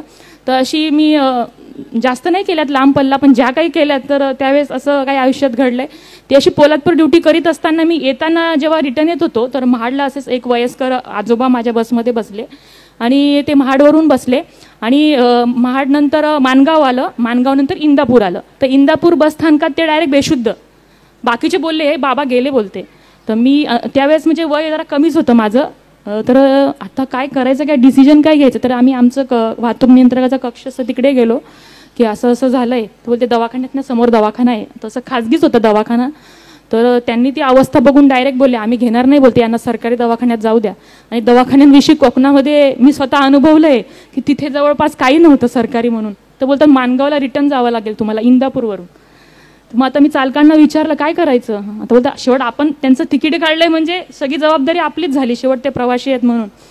तर आम्ही ॲक्च्युली म्हणजे मनात तेव्हा माझी मुलं खूप लहान होती. माझा विचार पण यायचा, अरे मी आता इथे अडकली तर घरी जायला किती उशीर होईल, माझं काही खरं नाही आज. तर तो विषय बाजूलाच ठेवला. आधी पहिले म्हटलं काकांचं काय बघावं. तर काका बेशुद्धच. तर मग परत तशीच प्रवासी होते ते दुसऱ्या गाडीत वटवले आणि तशी गाडी माणगावून परत इंदापूरवरून परत माणगावला गाडी नेली. सरकारी दवाखान्यात गेलो, त्यांना तिकडे ॲडमिट करून घेतलं त्यांनी. पण ते काय बोलले की यांची कोणी येत नाही तो पण तुम्हाला हलता येणार नाही इथून. म्हटलं हे डबल टेन्शन, आता काय करायचं. तर परत विचार केला की आता थांबावंच लागेल, पर्याय काही नाही, शेवट आपलं कर्तव्य आहे. तर म्हणून परत थांबलो आणि मग त्यांच्याकडे मोबाईल त्यांच्या खिशात नव्हतं. त्याच्यानंतर जे नंबर डायल केले त्याच्यावर लावला, त्यांच्या मुलाचा नंबर लागला. ते बोलले की ते कल्याणला येत होते त्यांच्या मुलाकडे गावावरून. तर मग त्यांनी सांगितलं की आम्ही पटकन पाठवतो कोणाला तरी महाडवरून, कोणी त्यांचं गाववालं वगैरे असेल. मग त्याच्यात बराच वेळ गेला आमचा, संध्याकाळी 5-6 वाजले मला. म्हणजे दुपारी 1-2 वाजता ही घडलेली घटना, पण मला तिथे माणगावलाच जवळ 5-6 वाजले तिकडेच. नंतर मग थोड्या वेळानंतर ते शुद्धीवर आले आणि बोलतात काय झालं मला, कुठं काय झालंय मला, असे बोलायला लागले. म्हणजे ती खूप क्रिटिकल अवस्थेत ते होते आणि बोलतात उठून मला काय झालंय. मी डोक्याला हात लावला काय. तर हे सगळं घडलं आणि त्याच्यानंतर मग थोडं बसचं पण काम निघालं. घरी येतेत मला 1-2 वाजला रात्री. खूप मला उशीर झाला त्या दिवशी यायला आणि हे सगळं झालं. आणि या गोष्टीत मी पण थोडं 8-10 दिवस झाले, मी पण म्हटलं आता संपला तो विषय. पण 8-10 दिवसानंतर मला त्यांच्या मुलाचा फोन आला की ताई असं असं प्रवासी होते तुमच्या गाडीमध्ये आले होते, आमचे बाबा होते आणि आमच्या बाबा आज निधन झालं त्यांचं.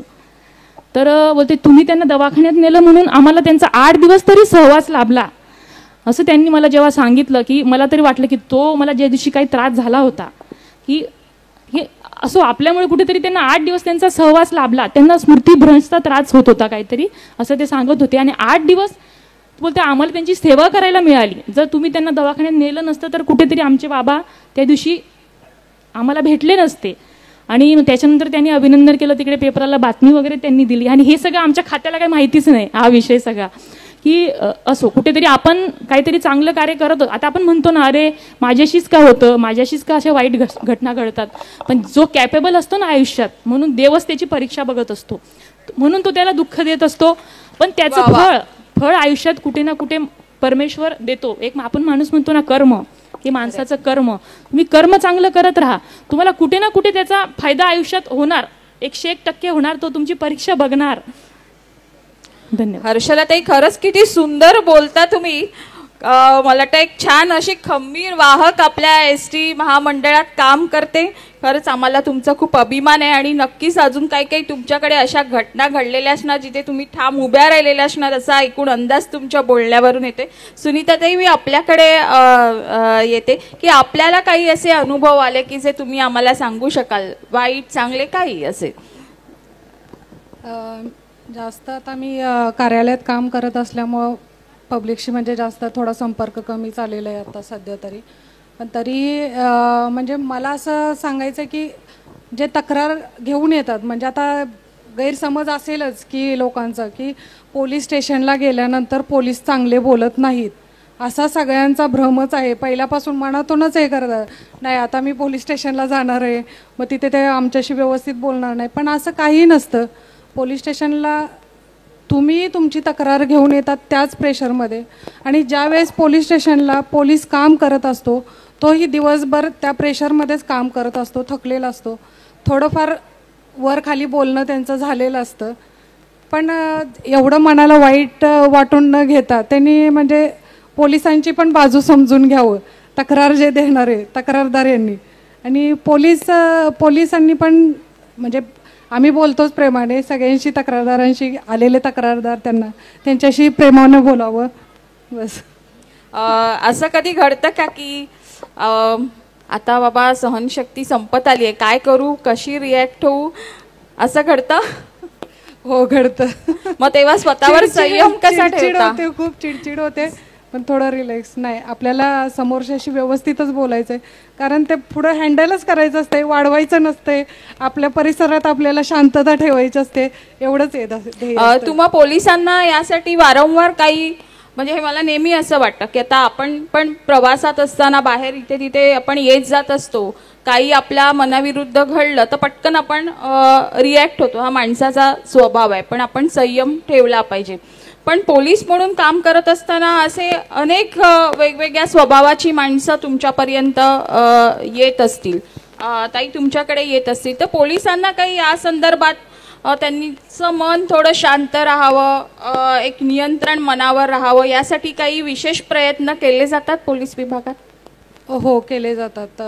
म्हणजे कधी कार्यक्रम म्हणजे असे योगा शिबिर वगैरे भरवले जातात, आमच्याकडून होतात योगा शिबिर वगैरे, मेडिटेशन, कसं शांततेत काम करावं वगैरे, हे चांगले कार्यक्रम राबवले जातात.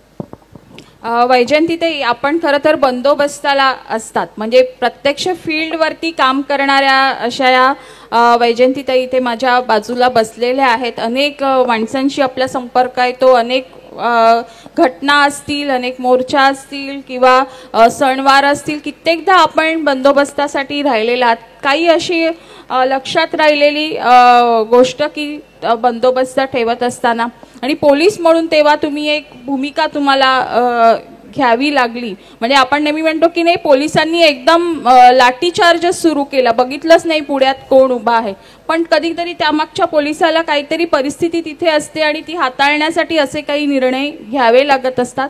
असं कधी घडल्याचा काही प्रसंग आठवतोय? जेवढे बंदोबस्त माझे झालेले आहेत तेवढे शांतपणेच गेलेले आहेत. पण आम्हाला आरोपी पार्टी, कैदी पार्टी वगैरे करावी लागते. कधी पोक्सोच्या मुलींना कोर्टामध्ये हजर करून त्यांना पुन्हा सोडायचं असतं, ते काळजीपूर्वक ड्युटी करावी लागते. अशी एक घटना घडली होती 5-7 वर्षापूर्वी, की आम्ही ट्रेनमधनं कधी म्हणजे गाड्यांची एवढी व्यवस्था नसल्याने पोलीस स्टेशनला कसे 1-2 गाड्या असतात, पण त्या कायदा सुव्यवस्थेसाठी ठेवाव्या लागतात.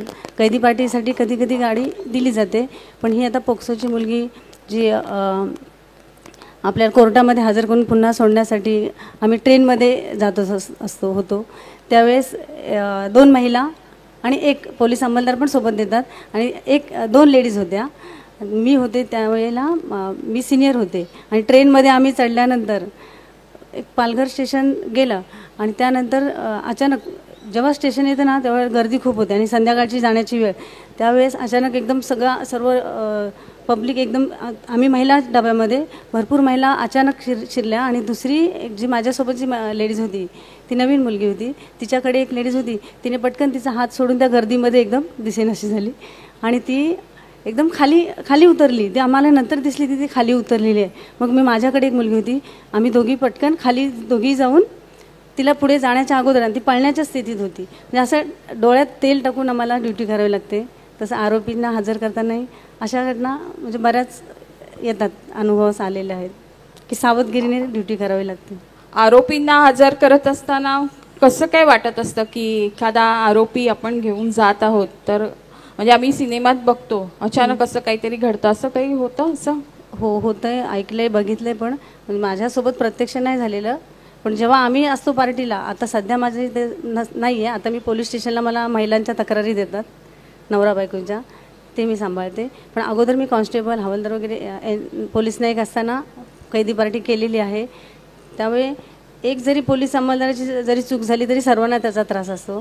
त्यामुळे मी जबाबदारीने, जरी त्यांच्याकडे तो आरोप असेल तरी मी पूर्ण सगळीकडे लक्ष देऊन ते प्रत्येकाने लक्षपूर्वक नोकरी करणं गरजेचं असतं, तर ते अशा घटना घडत नाही. ती जबाबदारी नोकरी केलेली आहे. अगदी खरं आहे की अतिशय या क्षेत्रात काम करत असताना खऱ्या अर्थाने पोलिसांना दक्ष राहूनच आपली जी भूमिका आहे, आपलं काम आहे ते करावं लागत असतं. मीनाताई, आपल्याकडे येते की आपल्याला काही आलेले अनुभव असतील तर ते नक्की आम्हाला ऐकायला आवडतील. चांगला अनुभव सांगते. माईक जवळ घ्या. असा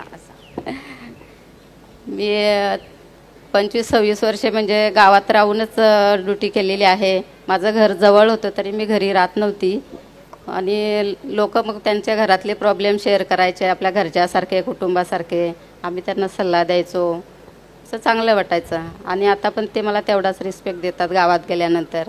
ताई तुम्ही पुन्हा आमच्याकडे या, असं. माझी बदली आता जेडका उपकेंद्राला झालेली आहे, अगोदर दिगाशीला होती. तिथले लोक खूप मला मानतात. थोडंसं मला तुम्हाला अजून बोलतं करायचं आहे की तुम्ही परिचारिका म्हणून ग्रामीण त्या परिसरात आरोग्य केंद्रावर काम करता. काय कसं कामाचं स्वरूप काय असतं तुमचं, नेमकं तुम्ही काय करता? आम्हाला घरोघरी जाऊन त्यांच्या घरातले गरोदर माता असेल तिला भेट द्यायची असते. लहान मुलं असतात, कमी वजनाची बालकं, नंतर जोखमीच्या माता शोधून काढायच्या असतात. त्यांना हॉस्पिटलमध्ये नेऊन त्यांची तपासणी करून घ्यायची असते. नंतर त्यांची सुखरूप डिलिव्हरी करण्यासाठी पुढील कुठल्या हॉस्पिटलला जाणार ते ठरवायचं असते त्यांना विचारून. आणि मग त्यांच्यासोबत आम्ही डिलिव्हरीला जातो त्यांना घेऊन 108च्या गाडीने, संदर्भ सेवा देतो. अच्छा, तुमच्यासोबत अजून किती जणी आहेत तिथे काम करायला? आशा वर्कर असतात. आशा वर्कर्स असतात. कसं वाटतं पण या महिलांशी जेव्हा विशेषतः या ग्रामीण भागातील ज्या गरोदर महिला आहेत तिथे तुमचं काय एक निरीक्षण आहे की त्या घरांमध्ये ज्या महिला गरोदर आहेत तर कशा पद्धतीने त्यांना एकूणच वागवलं जातं, त्यांची एकूण हेल्थ हे कसं असतं, आरोग्यदृष्ट्या त्या कशा असतात? आपलं काय निरीक्षण आहे एक परिचारिका म्हणून? काही मातांच्या घरी म्हणजे त्यांना व्यवस्थित खायला पण मिळत नसते, पण त्यांच्या आजूबाजूला जे काय भाजीपाल्या मिळत असतील, पालेभाज्या भाज्या अशा म्हणजे जे मिळणार साहित्य त्यातून तुम्ही घ्या, आहार घ्या, चांगला विश्रांती घ्या, नंतर आम्ही औषध गोळ्या घेतो त्या वेळेवर खा, असं त्यांना आम्ही सांगतो. आज आपल्याकडे ग्रामीण भागातून बऱ्याच महिला आलेल्या आहेत, तर एक परिचारिका म्हणून महिलांनी ज्या सगळ्या खरं तर कष्ट करणाऱ्याच या महिला आज आपल्यामध्ये आहेत, तर या कष्टकरी महिलांना एक परिचारिका म्हणून तुम्ही काय सांगाल की स्वतःची तुम्ही कशी काळजी घेतली पाहिजे, काय केलं पाहिजे? मला वाटतं आपण त्यांच्याशी थोडंसं तुम्ही बोला. हे चांगलं व्यासपीठ आहे, या निमित्ताने आपल्याला या महिलांना काही आपण सांगूया. म्हणजे स्वतःची काळजी कशी घ्यावी महिलांनी. एक सर्वसामान्यपणे या ज्या सगळ्या महिला बसलेल्या आहेत ज्या कष्टकरी समाजातल्या आहेत, तर तुमचे आलेले अनुभव, तुम्ही पाहिलेली त्यांची परिस्थिती, यातून तुम्हाला त्यांना काय एक संदेश द्या की कशा पद्धतीने महिलांनी स्वतःची काळजी घेतली पाहिजे. काही माता 30 वर्षावरील आहेत, त्यांना आपल्याला काही आजार आहेत ते माहीत नसतात, त्याच्याबद्दल आम्ही माहिती देतो, आरोग्य शिबिर घेतो आणि त्यांची तपासणी करून घेतो. म्हणजे जे संसर्गिक आजार आहेत त्याच्याबद्दल माहिती नसते, त्यांची आम्ही तपासणी करून घेतो वेळोवेळी. तर मला वाटतं की अशा सुविधा आहेत तिथपर्यंत आपण पोचलं पाहिजे. या सगळ्या महिलांना सांगेल की कोणतंही दुखणं तुम्ही अंगावर काढू नका. या परिचारिका तुमच्या मैत्रिणी आहेत, त्यांच्यापर्यंत तुम्ही स्वतः पोचा, स्वतःवर उपचार करून घ्या. कोणी आपल्याला घेऊन जाईल याची तुम्ही वाट पाहू नका आणि या सगळ्या सुविधांचा तुम्ही लाभ घ्या. मला वाटतं असं या निमित्ताने आपण या सगळ्या आपल्या सख्यांना सांगूया. पुन्हा एकदा मी हर्षलताईंकडे येते. मगाशी आपण गप्पा मारत असताना तुमच्याकडून कळलं की तुम्ही युनियनशी संबंधितही काम करत असता. तर एका युनियनमध्ये एक महिला म्हणून काम करत असताना आपला काय अनुभव आहे? नाही, यामध्ये ना मला तुम्हाला सर्वांना एक विचारायचं, एक शेवटचाच प्रश्न आपण सर्वांसाठी. म्हणजे तुम्हाला असे काही सामान्य नागरिकांकडचे तुम्ही अनुभव सांगितले, चांगले झाले तुम्हाला सर्वांना, पण आपले सहकारी कर्मचारी आहेत किंवा तुमचे वरिष्ठ अधिकारी आहेत त्यांच्याकडनं एक महिला या दृष्टिकोनातून तुम्हाला असे काही वाईट चांगले अनुभव आलेत का? हा एक शेवटचा प्रश्न आपणा सर्वांसाठी आहे, तर त्या दृष्टीने तुम्ही बोलावं. आता सांगताना मी असं वाईट अनुभव भरपूर आहेत, पण मी एक कॉमन सांगेल की मला काय सांगायचं आहे महिलांविषयी. आपण कुठल्याही क्षेत्रात नोकरी करतो तर एखादी महिला असली, आता युनियनमध्ये पण इथे भरपूर महिला काम करत असतात की युनियनमध्ये काम करताना खास करून आपल्याला जे आपले पुरुष सभासद असतात यांचा सपोर्ट हा पॉझिटिव्हली असतो आणि संघटनेमध्ये काम करताना एक तत्वच असतं, एक भाऊ बहीण या नात्याने आपण काम करत असतो. आणि हे असं करत असताना एखादी स्त्री समजा पुढे जात असेल तर तिला मागे खेचणारे पण असतात. पुरुष कमी, महिला जास्त असतात. महिलाच महिलेची शत्रू जास्त आहे. माझं तर म्हणणं हे सरळ आहे, पुरुष आमचे शत्रू नाहीत, पुरुष आमचे शत्रू नाहीत. जरा एकदा टाळ्या वाजवा बाबा, पुरुषांबद्दल बोललेत चांगलं. खरंच मला काही विकृती आहेत समाजात, विकृतींविषयी मला ऑब्जेक्शन आहे, पण मला पुरुषांविषयी अजिबात माझ्या मनात हे नसतं. काही विकृती असतात. समजा एखादी महिला पुढे जात असेल, ही म्हणेल बघ ही कशी, बघ ही अशी. नावं ठेवू नका महिलांना. माझं प्रत्येक महिलेला एक सांगणं आहे, महिलांना नावं ठेवूच नाहीत. की आपणच तर महिलांना सपोर्ट नाही केला तर पुरुषांवर काय राग पाहिजे आपला, पुरुष काय आपल्याला हे करणार आहेत. मेन माझा मुद्दा हाच आहे. आणि समजा एखादी महिला समाजात, राजकारणात, नोकरीत पुढे जात असेल आणि ती खंबीर असेल तिच्या विषयावर, तिच्या कामावर तिचं नितांत प्रेम असतं, त्याच्यामुळे ती सगळे ॲडजस्टमेंट करून तक्रारी न करता आयुष्यात पुढे जाते. मग कुठेतरी अशी समाजातली विकृती असते की त्या व्यक्तीला ते डावलायचं असतं, कुठेतरी तिला तिचं संतुलन बिघडवायचं असतं. मग ते काय करतात, स्त्रीचं सगळ्यात मोठा दागिना काय असतो, चारित्र्य असतं. स्त्रीचं चारित्र्य हाच तिचा मोठा दागिना आहे. मग कुठेतरी तिच्या चारित्र्यावर गालबोट लावण्याचा प्रयत्न समाजात, नोकरीत केला जातो. राजकारण हा माझा विषय नाही, पण मी सांगेल की कुठेतरी तिच्या चारित्र्यावर बोट ठेवण्याचा विषय हाच पुढे येतो. तर अशा वेळेस एखादी स्त्री असते ती डगमगते, पण सगळ्या स्त्रियांना मला हेच सांगायचं आहे की डगमगलं नाही पाहिजे. अशा विषयावर आपण जेव्हा येतो, अशी परिस्थिती माझ्यावरही आली म्हणजे अगदी आताची ती घटना आहे. आणि अशा वेळेस माझा सगळ्यात मोठा आपलं हे असतं की आपण कुठेतरी समाजात जेव्हा चांगलं वागत असतो ना, त्याचं फळ आपल्याला अशा वेळी भेटतं की अशा वेळी आपल्याला आणि अशा वेळेस कायद्यांचाही उपयोग अशा वेळेस स्त्रियांनी चांगला म्हणून केला पाहिजे. हे पण मला स्त्रियांना सांगायचे. जेव्हा एखादी स्त्री कायद्यांचा दुरुपयोग करते त्याचा नुकसान हा आपल्यालाच होतो आयुष्यात. हे जेव्हा लॉ बनतात ना, कायदे कानून जेव्हा बनत असतात, तर कुठेतरी या गोष्टींचा विचार केला जातो. नाही मग स्त्रियांनी यांचा वाईट उपयोग केला तर. म्हणून प्रत्येक स्त्रीला आपल्याविषयी भरपूर आहे की आपल्या महिलांकडून भरपूर कायदे कानून आहेत, पण त्यांचा उपयोग तुम्ही चांगल्या गोष्टीसाठी करा, वाईट गोष्टींसाठी कायदा वापरू नका, असं मला प्रत्येक भगिनीला या ठिकाणी सांगायचं आहे. त्याचा परिणाम नंतर खूप वाईट होत असतात या गोष्टींचे, की तुम्ही आपल्याकडनं कायदे आहेत म्हणून कुणा तरी नुसतेच केसी टाकून असा त्याचा वाईट उपयोग करू नका, असं या ठिकाणी मला खास करून सांगावं असं वाटेल. आणि अशी काही जेव्हा घटना आपल्या आयुष्यात घडते त्यावेळी आपण खंबीर राहिलं पाहिजे. मेन म्हणजे आपल्या परिवाराची साथ खूप महत्त्वाची असते. आणि मला खूप अभिमान आहे की मला सूर्यभान पाटील माझ्या मिस्टरांचं नाव आहे की असा माणूस माझ्या आयुष्यात आला म्हणून कुठेतरी मी अजून म्हणजे काय थोडं माझ्यामध्ये काय असेल तर मी अजून प्रगती माझ्या आयुष्यात काही केली असेल. एक आईवडील आपल्या स्त्रीला म्हणजे तिच्या आयुष्यात 2 चान्स असतात, एक आई वडील आणि नंतर ती लग्न होते तेव्हा एक दुसरा परिवार आयुष्यात येतो. आणि असं म्हणतात की ते जर आयुष्यात चांगलं झालं तर तिचं पुढे चांगलंच होत असतं. आणि ठीक आहे, आणि चांगलं जरी नसलं तर ते चांगलं कसं करायचं ते आपल्या हातात असतं स्त्रीच्या.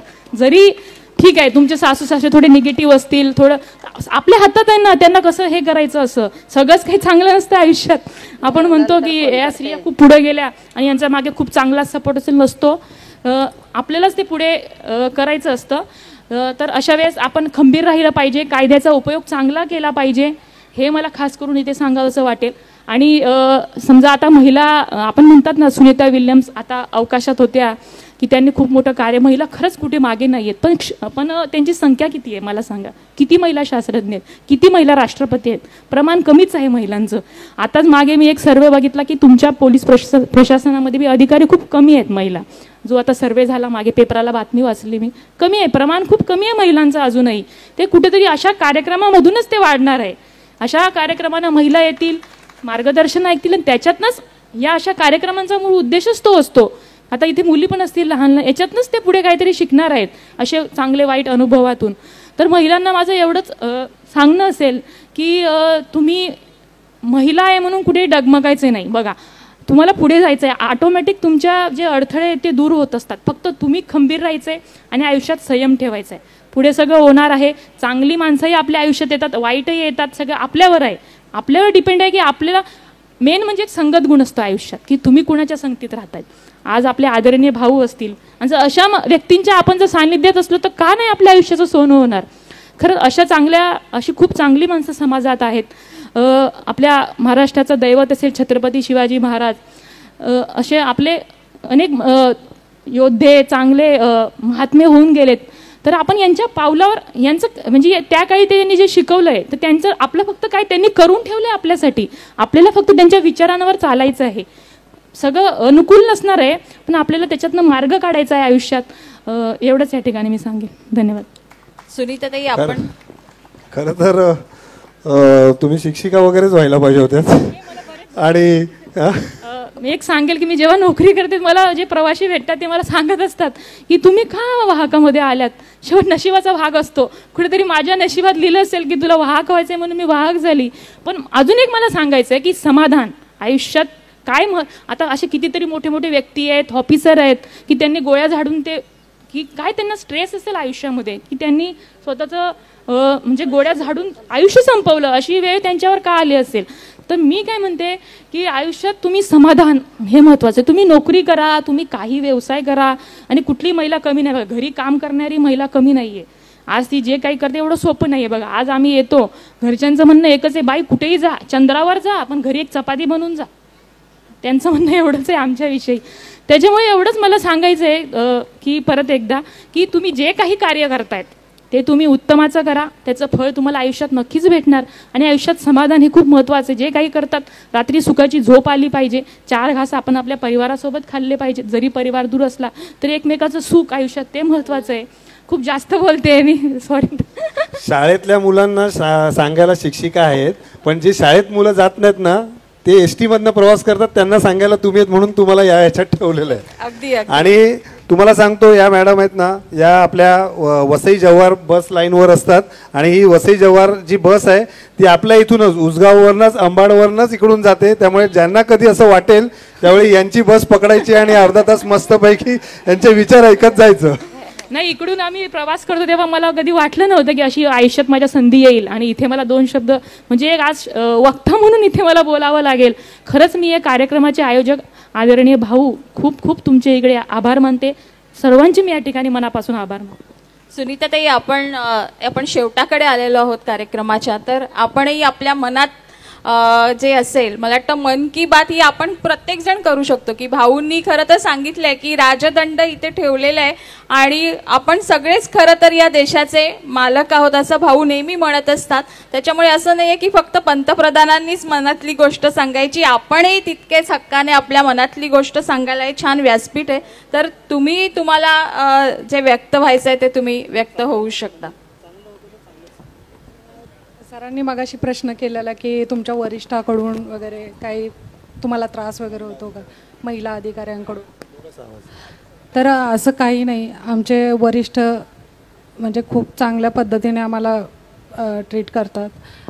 मी आता सध्या माननीय DCP मॅडम पौर्णिमा चौगुले मॅडम त्यांच्याकडे काम करते. याच्या अगोदर माननीय ACP मॅडम पद्मजा बडे मॅडम यांच्याकडे काम करत होती. म्हणजे त्यांना DCP असून ACP असून त्यांना एवढा प्रेशर कामाचा असून त्या नेहमी हसत मुखाने काम करत राहतात. आणि त्यांच्याकडून ती एकच आम्ही प्रेरणा घेतो की त्या नेहमी आम्हाला सांगत राहतात की आपण या क्षेत्रात काम करतो, ट्रेसमध्ये काम करतो, तर ते ट्रेसमध्ये काम न करता नेहमी आनंदी हसत मुखाने काम करत राहा, एन्जॉय करत राहा. बस. अरे की आपलं प्रत्येक काम आपण त्याचा आनंद घेतला पाहिजे, हे खूप महत्वाचं आहे. कोणतंही काम मोठं किंवा छोटं नसतं, तर ते आपण कशा प्रकारे करतो त्याच्यावर खरं तर ते मोठं बनत असतं. हे आपण प्रत्येकाने लक्षात ठेवूया. वैजंतीताई, आपल्याकडे मला यायचंय. आपणही आपल्या मनात काही जे असेल, जे आपल्याला सगळ्या या भगिनींना, आपल्या इथे आलेल्या लोकांना सांगायचे, आपण सांगावं. मला काम करताना तर आमच्या पोलीस अधिकारी, अंमलदार कोणाकडूनही म्हणजे वाईट वागणूक अशी मिळालेली नाही. सगळेच चांगले होते. आम्ही पण सर्वांशी चांगलं वागतो.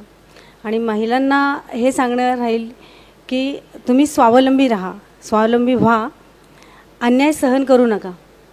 आणि जर का आणि तुम्हाला कायदा तुमच्या बाजूने आहे, पण त्याचा गैरफायदाही घेऊ नका.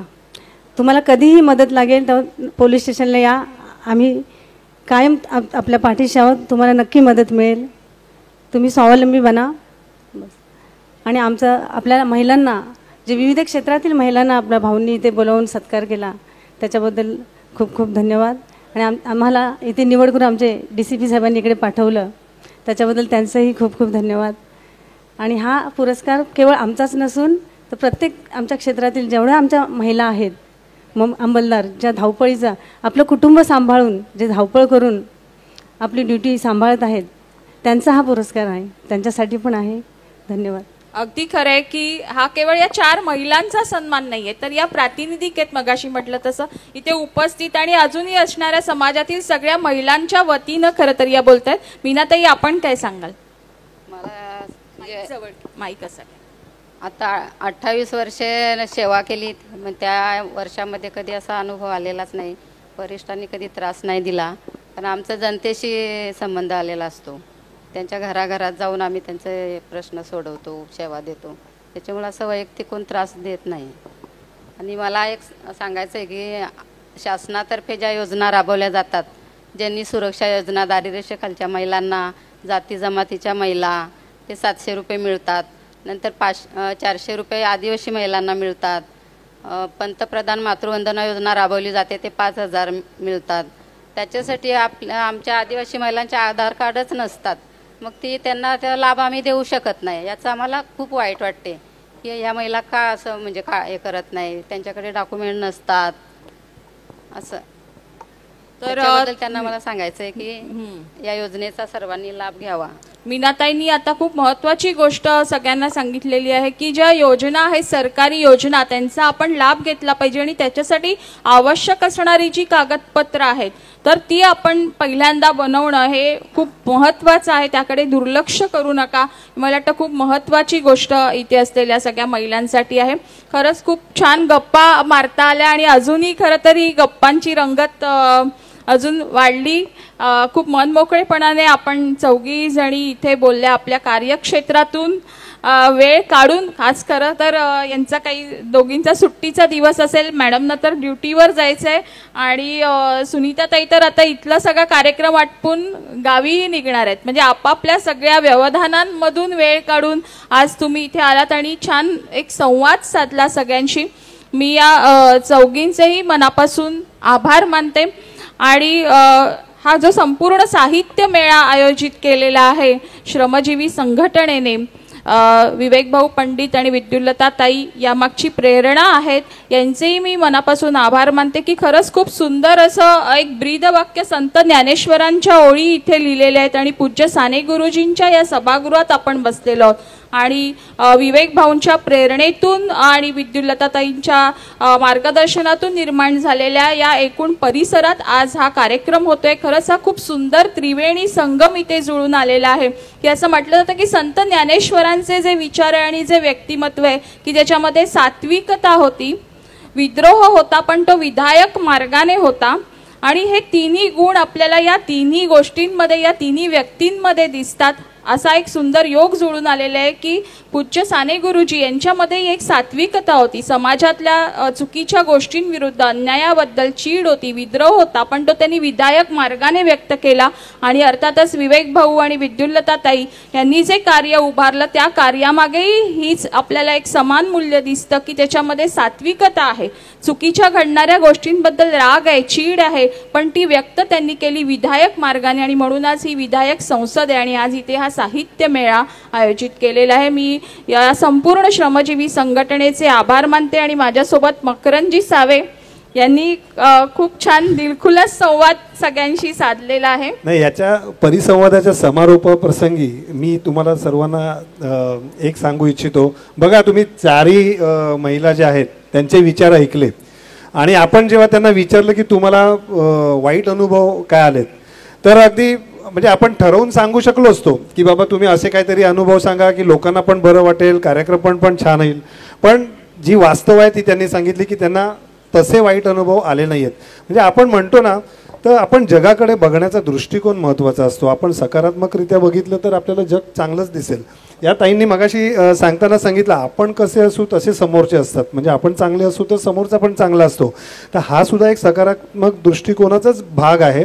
म्हणून आपण म्हणतो किंवा आपल्याला वाटते तेवढं जग वाईट नाही आहे. हो, जग चांगलं आहे. काही वाईट घटना अशा काही प्रसंगी घडतात, पण म्हणून संपूर्ण जग वाईट नाही आहे. आज यासुद्धा महिला आत्मनिर्भर आहे, त्या काम करतात. अर्थात त्या प्रतिकूल परिस्थितीमध्ये काम करतात. म्हणजे काय, तर घरचं सांभाळून त्याच्यानंतर संपूर्ण जबाबदारी सांभाळून ही जबाबदारी ते सांभाळत असतात, ही आहे. पण त्या व्यतिरिक्त हर्षलाताईंनी तर अगदी पुरुषांना सर्टिफिकेटच देऊन टाकलं की पुरुषांकडनं त्यांना तसा काही हे नाही आहे, म्हणजे आक्षेप नाही आहे. तर असे अनुभव, त्यांना चांगले अनुभव सुद्धा आले आहेत. म्हणजे जग तेवढं वाईट नाही आहे आणि आपण जगाकडे बघण्याचा दृष्टिकोन जो आहे ना, हा आपण चांगला ठेवला पाहिजे. तर आपल्याला जग खरंच चांगलं दिसेल. पुन्हा एकदा सर्व उपस्थित महिला वर्ग, आपण तुम्ही इथे आलात आणि एक चांगली चर्चा घडवून आणली, त्याबद्दल मनपूर्वक आभार मानतो. आणि मान्यवरांच्या आभार मानण्याला कोणतरी येणार आहेत ना.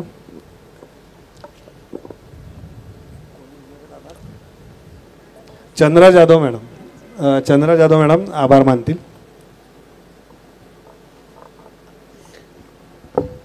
भेटी तुमच्या आले आहे पूर्णाहुतीच्या कातरवेळी, सुचाव्या तैशा सादर करते आभाराच्या चारच ओळी. तुमच्या माझ्या ओठांमधून एकच आता सूर निघावा, कृतज्ञतेचा हा सोहळा बनून मैफिलीचा हा शेवट व्हावा. तर नमस्कार. विचारांच्या मशाली हातात घेऊन तळपत्या सूर्याचा वारसा सांगणाऱ्या सर्व मान्यवरांचे आभार. तसेच वादळांना झेलण्याचे साहस देणाऱ्या वक्त्यांच्या शब्दांचे आभार. संयमी श्रोत्यांचे, आपल्यासारख्या संयमी श्रोत्यांचे आभार. आयोजकांच्या युक्तीचे आभार.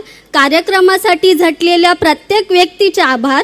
पुन्हा आपल्या सर्वांचे आभार. आणि ह्या आपल्या व्यासपीठावर, आदरणीय व्यासपीठावर असलेल्या सर्व मान्यवर आणि सत्कार मूर्तींचे जी एक सुविचार आहे, घार फिरे आकाशी, घार फिरे आकाशी, लक्ष तिचे बाळापाशी.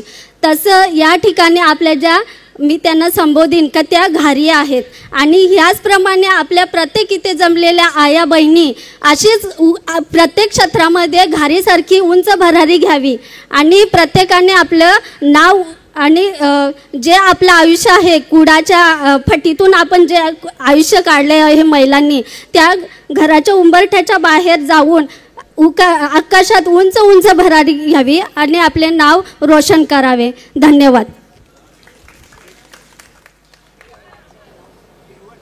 हा, सर्वांची भोजनाची व्यवस्था केलेली आहे, त्याचा सर्वांनी लाभ घ्यावा. पण परंतु एकदा ना, हे जे मगापासून आभार मानतायत, प्रास्ताविक करतायत किंवा हे संपूर्ण व्यवस्था जी आपला साहित्य मेळावा यशस्वी होण्यासाठी जे सगळे बॅच घालून जे काम करतायत ना, एकदा त्यांच्यासाठी जोरदार टाळ्या झाल्या पाहिजेत.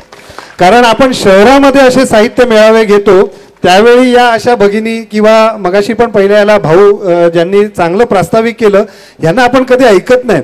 पण अशा गावाच्या ठिकाणी ग्रामीण भागामध्ये विवेक भाऊंच्या संकल्पनेतून हा एक सुंदर साहित्य मेळावा उभारला. आणि अशा अनेक जे हिरे या भागामध्ये लपलेले आहेत ना, त्यांना भाऊनी अनपेक्षितपणे आपल्या सर्वांच्या समोर स्टेजवर आणलं आणि त्यांच्यामध्ये जी काय स्तुती करण्यासारखी कर्तृत्व आहे किंवा कौशल्य आहे ना, ते आपल्यासमोर सादर केलं. या सर्वांना एकदा जोरदार सलाम. धन्यवाद.